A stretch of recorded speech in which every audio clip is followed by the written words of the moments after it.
Hello, humans, and welcome to another edition of the Cartridge and Disc Podcast. This is your Gen X Gamer here, and today let's talk some Billy Mitchell, some Twin Galaxies. And guys, I'm going to give you a different point of view. Right? If you want a podcast where they're just going to crap on Billy Mitchell, there's plenty of those. Right? There's plenty of those you can go to. I'm interested in having a different conversation, something to make you think about things. Maybe we can learn something here. Right? Sometimes things are lose-lose situations. This lawsuit is one of them. Let me tell you why. It has nothing to do with guilt or innocence. There is nobody in the right mind ever that wants to be in a lawsuit, whether you're the defendant or the plaintiff. Right? Anybody that says, I'll take you to court right away, doesn't know what the heck they're talking about, let me tell you. These cases can last a very, very long time, and they can be very costly. Very costly. Now, guys, before I start, let me just say, this is not financial or legal advice. This is an opinion show. This is not the news, right? I'm not a reporter. I'm not any of those things.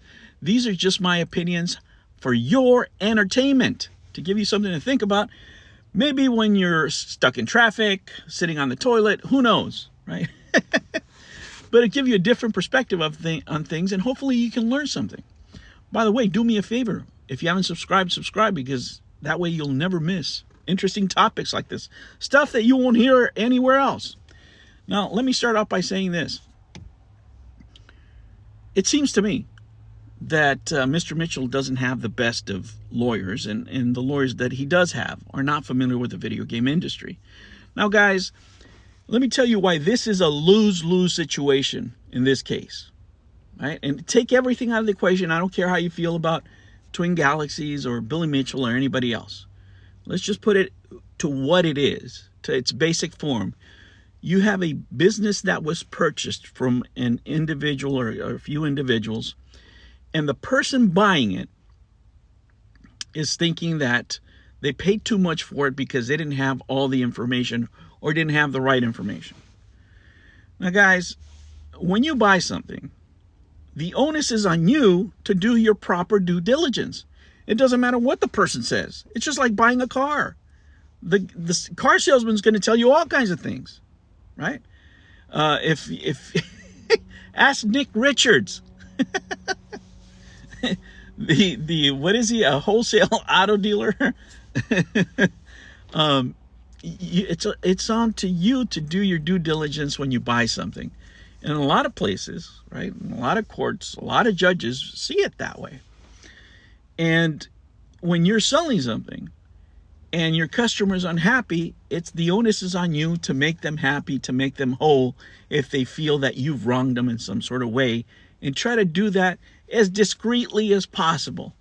None of this has happened here. I want you to think about it in terms of business. Now, you might think that the business here doing the suing is a superior position for whatever you think, whatever your opinion is. It's not. By doing this lawsuit, and the way you're framing it is you're saying the business that I bought in some way is not right.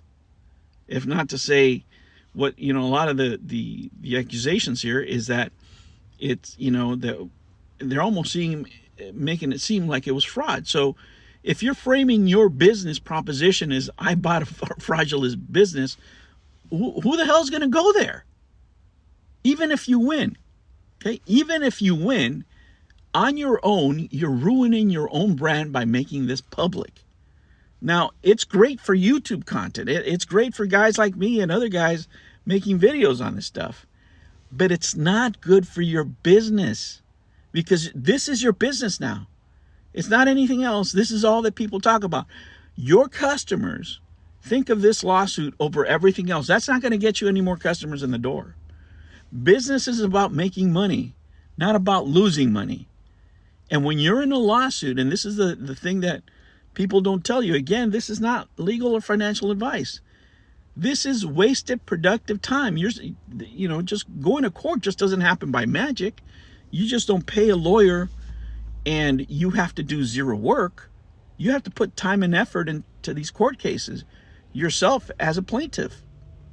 There's things that you have to do. There's evidence that you have to gather and all those things. Number one. Number two, like I said, you're damaging your own business reputation by making this stuff public. It's not a great thing. Now, if you're on the other side, the worst thing you can do is dig into your heels and say, yes, I'm right. I'm right about whatever I say I'm right. Billy Mitchell says that he got the scores, he got this, he got the other. Right? Again, if at all possible, if you're the seller, you want to keep it on the down low because, again, it damages your reputation. It doesn't matter. Let's say even if you are telling the truth, if you have two people saying a different story because of X or Y reason, you still lose because now your credibility is in question like it is here. And if you don't have the proper legal advice, it could be even worse. So what can you do? What would I do? Again, I have to be very specific, and I'm going to be, I'm very specific in saying that this is not legal or financial advice. This is just what I would do based on my experience. And again, this is just entertainment for you. But what I would do is try to work this out to a win-win. When you have, right, the right people behind you, when you have the right counsel, when you have the right state of mind when looking at these things when it comes to business, then you try to make a lose-lose, a win-win. And what do I mean? Businesses are about making money, whether it's Billy Mitchell or whether it's Twin Galaxies or the person that bought Twin Galaxies, whatever the heck, it's always about money. Now, if you know that one party is set on something and you know that another party is set on something, right? One party is saying, I was overcharged for this business. They have to take the responsibility and the risk, knowing that the courts might say, hey, buddy, yeah, you overpaid, but you entered into this contract voluntarily. Yes, you didn't know all these things, but you should have known, right? Because when it really comes to brass tacks, what is the video game player of the century and who is Namco to give it out? It doesn't matter. It's like me saying I'm the best rapper in my house. I'm awarding myself the record of best rapper in my house, and I don't rap for shit, right? So it's just made up stuff. It's marketing terms, and nobody's ever mentioned that. Yes, I use this for marketing terms.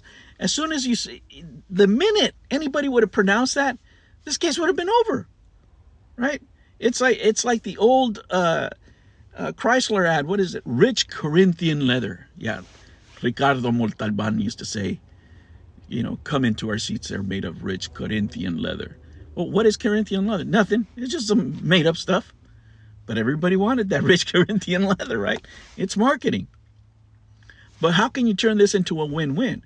Well, if the plaintiff is saying, look, I think I was wrong to the tune, I don't know, let's make up a number, $100,000. Okay? And, Billy is saying, well, I'm not going to give you $100,000 back. I mean, I have all that money invested or whatever. Okay, what can we do? If you know the market, if you know this video game market, if you know Gen Xers, guys, let me give you an example of what kind of market you're dealing here with. And everything goes back to the Amico and Tommy Tallarico. Look, 9,400 people invested $17 million, right, to make the Amico console happen that never came out, right? And it's just been a disaster. Guess how many of those 9,400 people have sued the company for their money back? And it's been, 3-4 years now? Zero. Absolutely zero. You know why? Because they would do it again.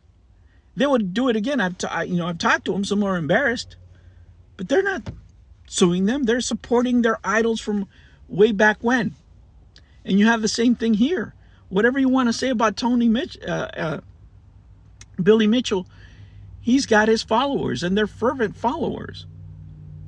So you could have done marketing, and he could have said, look, let's do some workshops. Let's do some promotions. I'll bring my fans over.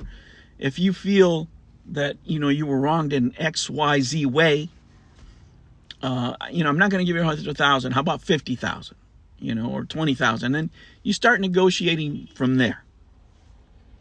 And let's say you come up with a figure. So, okay, we're going to 75. 75,000, does that seem fair to you? Yes. Okay. So rather than give you $75,000 cash, this is what we're going to do. We're going to do some promotions. I'll bring my fervent, you know, fans over here, and we're going to do X, Y, or Z. They could have done promotions with Arcade 1-Up. They could have done promotions as far as tournaments. They could have done promotions as far as Billy Mitchell teaching people how to play Donkey Kong or Pac-Man or whatever the heck. And at the end of the day, we're talking about video games. You know, it's not, you're not finding the cure for cancer. Money can be made. But what you're doing in these lawsuits is you're wasting time. The business is wasting time. The principles of the company, and remember, in any company, the people that get paid the most are the CEOs, the owners. They're the one who makes the most money. And they're the ones wasting the most amount of time on this, which at the end of the day could culminate in nothing. Because, you know, nobody knows how these companies are set up. If the transaction was conducted under an LLC, there's only so much money you can get in the first place. And those LLCs can be bankrupted at any time. Or you could be in court and litigation forever. Or you can get, okay, they'll say, okay, you win. Okay, you win, and he's going to pay you $1,000 from now till 20 years from now. Okay. And how does that make your business better now? It doesn't. You lost your reputation because everybody thinks you bought a fraudulent business. The other person lost his reputation because all this stuff comes out in court. It's just a lose-lose. So if it was me, I would have negotiated this out a long time ago, kept it in-house, and that's what most businesses do. If you look at these big corporations that get into these lawsuits for intellectual property, for all different kinds of things, you see them settle out of court. And why is that? Because they don't want to go through any of this stuff. This is what amateurs do. This is not what professionals do. I think everybody here should be open to getting a second legal opinion, and it's already gone far enough that I don't know anything can be fixed, but maybe you guys out there can learn from this. And remember, being in a lawsuit, whether you're the plaintiff or the defendant is never a good thing. It's always better to talk things out, negotiate, and come up with a win-win situation, or something that is, malleable to both parties. All right, humans, thank you for joining me. I just want to give you my 10 cents. Again, that was not legal advice. It's just my opinion, just the way I see things based on, being in companies where lawsuits have been going back and forth with a lot of time and money and effort has been wasted. And, in the end, it's always better to negotiate, and work things out. All right, guys, I will catch you on the next one. Make sure you like and subscribe. It really does help the channel. If you really want to support, go ahead and join the channel. Thank you so much. Take care.